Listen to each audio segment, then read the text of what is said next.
If you guys ada GERD dan kerap fikir bukan-bukan, benda ni bukan kebetulan. Make sure untuk save video ni and tengok video ni sampai habis. Ramai yang ada GERD and diorang start fikir bukan-bukan, macam fikir nak mati lah. Yang tu kita panggil sebagai overthinking ataupun anxiety. And ada sebab kenapa benda ni berlaku tau. First, you kena faham, GERD ni berlaku sebab otot LES yang terlemah, which is otot LES ni macam pagar.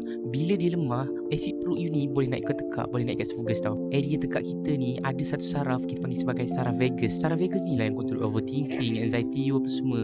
Bila asid perut naik ke tekak, naik ke esophagus, dia akan serang saraf vagus tu. From there, akan ada overthinking, anxiety, buat kerja pun rasa macam tak selesa sangat kan.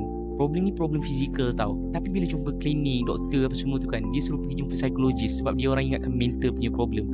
Tapi sebenarnya you kena rawat you punya otot LES untuk sembuh dari problem ni juga. Sistem penghadaman dengan otot LES, semua simptom GERD yang you ada tu semua datang daripada dua problem ni. Sebab tu juga I recommend untuk ambil supplements yang I mention hari tu. Kalau korang nak sembuh dari problem ni, supplements tu dia akan rawat terus dua punca utama GERD dengan acid reflux tadi. Ambil je selama at least sebulan and korang akan rasa better sangat all your symptoms. Borak GERD, fakta only.